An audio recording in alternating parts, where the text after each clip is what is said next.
How's it going today here at Nomad Mobile Maintenance? Today we're working on a Yaris. Just going to be some things that we see going on with the vehicle while we've got it here. We've got the air filter out and it is pretty dirty.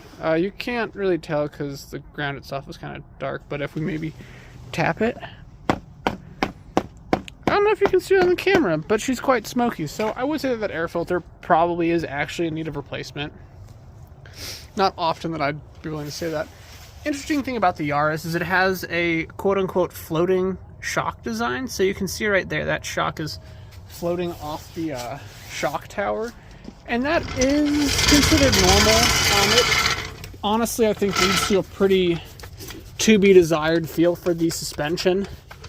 But if we jack the vehicle up, we can see as we lift the vehicle, the shock goes down a little bit onto the top of that pad. Now the other side seems to completely bottom out, so I think that shock is in fact a little bit more wore out. The rubber mount up top is. But if we look down here at the lower control arm, that lower control arm bushing on this side is pretty badly torn. The other side is torn as well, but not nearly as bad as this side. So I would recommend getting both lower control arms replaced. Definitely something to get done. Now, the check engine light is not currently active, but we do see that it does have some stored codes. We can see right here we have a P0441 and a P0455. And then that wheel speed sensor code, which is interesting because I checked that out and that wheel speed sensor is in fact working.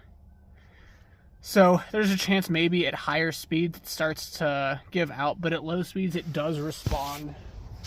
So possibly just the sensor. Now, currently we've got the gas cap off. And the reason is it's one of the common reasons why you'll end up having a evap code. And right there, that tear in that gasket, I would say that that's somewhere where we need to start, is get this gas cap replaced and then get this thing re-smoke tested. We checked to see if there's any visible cracks in the, it doesn't go there, it goes right there, in the charcoal canister or hoses to the fuel tank, and there didn't seem to be any issues with those, but that is definitely something that could be contributing to it.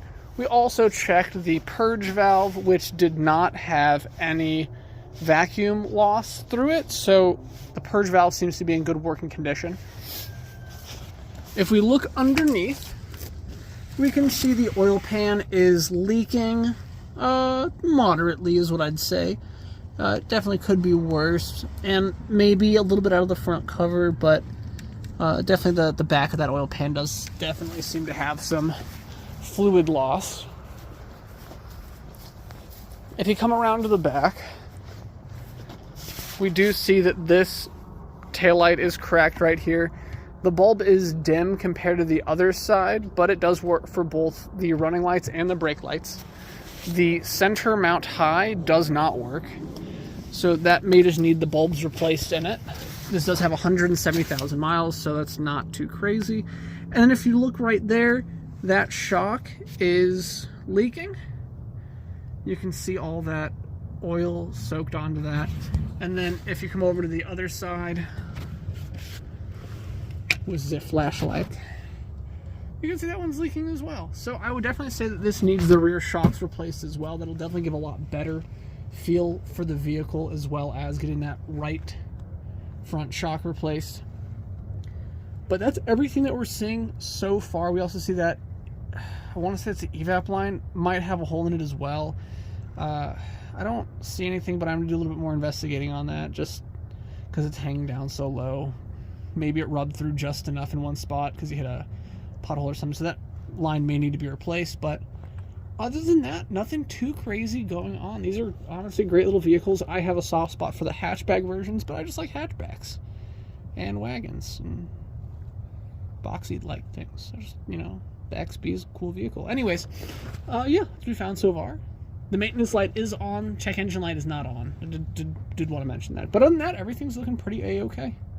Thanks so much for joining us. This is Nomad. All right, so we're back, and yeah, we got the vehicle back up, and we're looking, and we can see there's that little crack in that evap line, so I definitely would say that is definitely worth getting replaced, and that's probably leaking a fair bit of vacuum on top of that gas cap, so we'll recommend that getting replaced as well. And that could potentially be why the customer was having a rough running, because the evap line opened up, that was a huge vacuum leak, and the engine went, sweet no.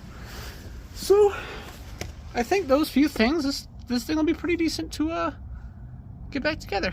Thanks everyone for joining us.